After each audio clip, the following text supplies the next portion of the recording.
Hey guys, Adam here. I'm back on the couch, and I'm back with more movie reviews. Today I will be reviewing The Hobbit, An Unexpected Journey.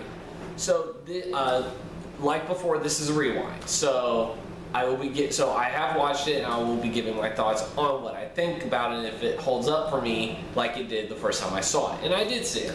But before that, I'm going to talk about, I am a huge Lord of the Rings fan. I am. I have been since I was 11 years old. I was introduced through the movies. My dad let me read the books, and I just fell in love with it.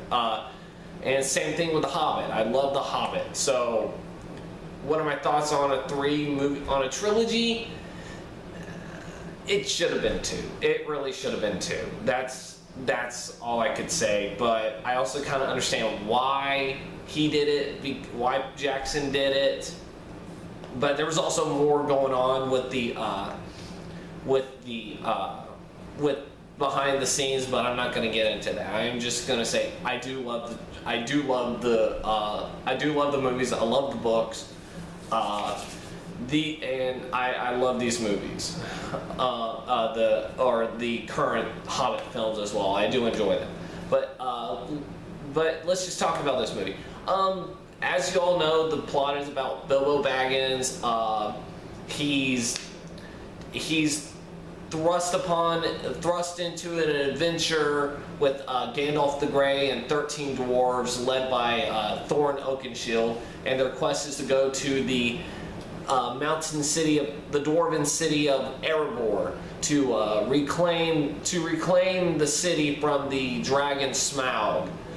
And along the way, they have all sorts of other adventures. They meet various people, creatures, dangers, and whatnot. And it all ends with a very massive battle, or at least we will know that, or at least that's in the book. We don't get that until Tuesday. Yeah, we won't get that last part till Tuesday. So. And the book is pretty short compared to these movies. It's a 300-page book. That's how, alright, a 300-page book split into 3 movies. All because we had to add some other shit.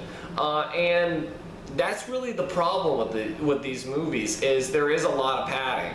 In Lord of the Rings, the padding felt natural. The padding was necessary.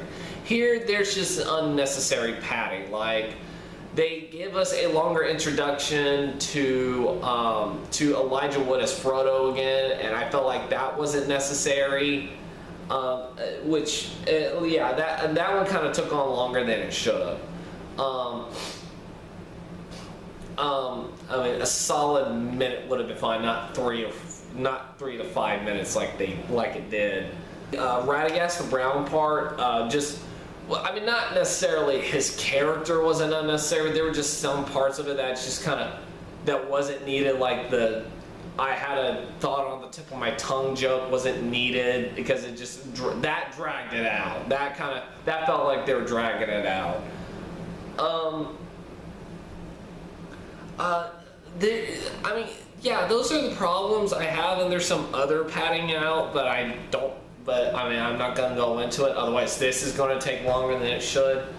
But other than that, I enjoyed this movie. I mean, it goes on because it needs to be descriptive of everything, and honestly, I'm fine with that because I am a fan. I am a hardcore fan, and that's what this movie is. This movie isn't really for general audiences. This is for hardcore fans. That's what this movie is for. It's for those who read the book so they know what's going on. And some of the padding out is for those who've never read the books. And that doesn't necessarily make it all for the better. So yeah, and but definitely the one thing I like about it is how descriptive they are about the dwarves. I felt like the dwarves in the Lord of the Rings were not given the amount of screen, or well, not screen time, but the amount of the amount of lore that they could have had with like the elves and the humans do. The dwarves were always like kind of just like that second race, you know, secondary race. Here they're front and center, and I like that. I like dwarves. Dwarves are badass. Dwarves are pretty fucking awesome. So I'm perfectly fine with. I mean, hell, if I was doing another D&D session and I got a dwarf, I've been fine with that because I'd be kicking some ass. But yeah, although that all depends on old school D&D rules. But yeah, I do like the backstory of the dwarves. I like how they're descriptive of their cities, their love of gold. I really like how they visually show the realm of the dwarves with how they welt gold and welt metal and whatnot. They're blacksmiths and everything. I thought that was cool. I thought how they mine, how they showed dwarves mining, and I thought that was pretty cool too. Although I do kind of feel like some of the, I mean, this is probably not true, but I also felt a bit like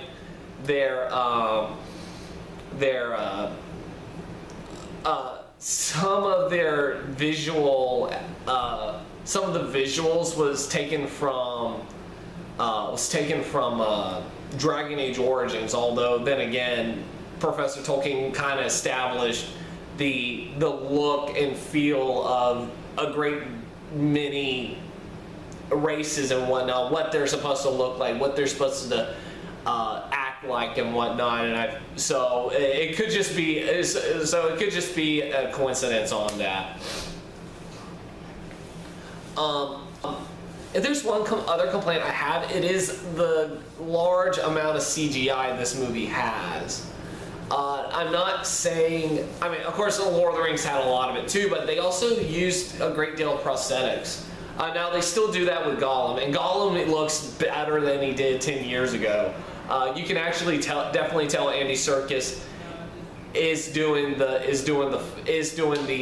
acting in the facial features. You can tell, like, his face is kind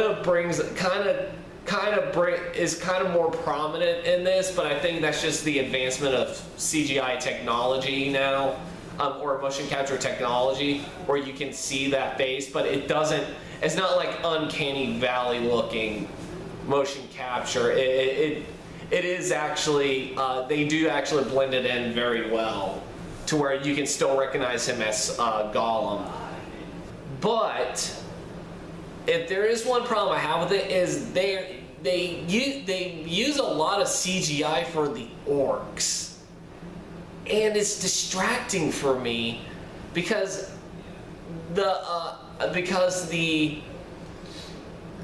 Lord of the Rings didn't really have a lot of CGI for orcs. It was a lot of makeup, it was a lot of prosthetics, and I was blown away by how awesome those look. They look dirty, they look grimy, they look wicked and evil. Here they look a little too clean. And okay, I kind of get it. This is supposed to be a much lighter toned Lord of the Rings trilogy. This is based off of a children's book. Yes, The Hobbit is a children's book, unlike The Lord of the Rings, which is more for adults. Here's the thing, though.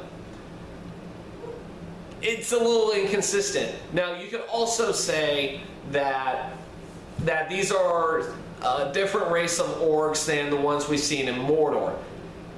Here's my counter argument.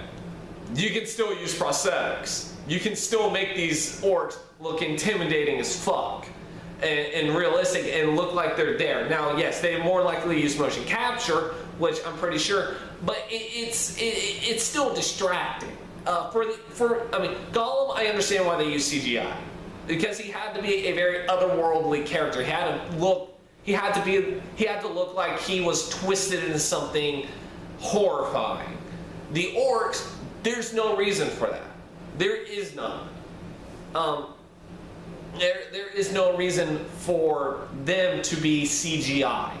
The wargs, okay, they can be CGI, and I actually like these wargs a lot better than, or to a certain degree, a lot better than the ones in Lord of the Rings. Whereas the ones in Lord of the Rings were hyena looking, these are much more wolf-like. Now, again, different types of wargs, different areas. I mean, each area has a different style and look. And that's one thing Peter Jackson does well, is the amount of detail he puts into Lord of the Rings and into Tolkien's world. He knows that each one is different. Each area is different. So when we see Rivendell, it's different. It's different from Lothlorien, or as we'll see in the next movie, Mirkwood. They're all very, very different. Also, the action scenes are really fun. I really like the action scenes in this. The action scenes are a great deal of fun. If there's one thing I enjoy about these movies, it's the action. The action is great. The action is enjoyable. I mean, it's spread out, so you don't get like the big battle scene until almost an hour in, and the great big battle you don't get to see until, except in a flashback. But the climax is one of those things where I mean, it's not in the, it is in the book, but it's not as like personal as it is in the movie. I mean, really, the only reason why they threw in Azog the Pale Orc, who is supposed to be dead at this point, but is alive in the movie. Sorry, I'm gonna be nerding on this shit. More so than Ninja Turtles, apparently. The reason why they put I feel like the reason why they put Azog as the villain of this is because they needed Thorin and Oakenshield to have a rival, to have another conflict before Smaug, and also give a reason for the wargs attacking them after the attack in the mines, and after the attack in the Goblin Kingdom, and again, the goblins. I'm kind of torn between the goblins more than I am with the orcs. Like, I get why they're doing CGI with the goblins as well, but at the same time, I feel like that still could have been practical makeup effects. They could have done something with that, but whatever. I mean, it's not as bothersome. I guess the reason why is because they're not as human looking as the orcs are. But then again, they still used goblins in the Lord of the Rings, in the Fellowship of the Ring. They did that, but they didn't do that there. Let me go. I almost forgot, because I don't want to do final score without doing this. The characters, of course, Gandalf, Ian McKellen, always great. A lot, even more so here, because I feel like he has a lot more fun in this now, because he gets to play more of the kid, the family version of what a wizard usually is a lot of fun and blah blah blah, and he's a lot of fun in this. He's very much so, but he's still Gandalf. He's still Gandalf the Grey. But he's much more jokey and whimsical, I guess, than he is in Lord of the Rings, where he's much more serious. Not to the extent of being a wet blanket or whatnot, but he is much more serious because of the growing threat. And of course, Hugo Weaving is back as Elrond, but he's Elrond. Although here again, he's much more jovial. That's the word I'm looking for. He's much more jovial. He's definitely not like he was in Lord of the Rings. But again, times change. Galadriel is back. She's Galadriel, and Christopher Lee as Saruman. Here, he's not evil; he's just a douchebag, which is great.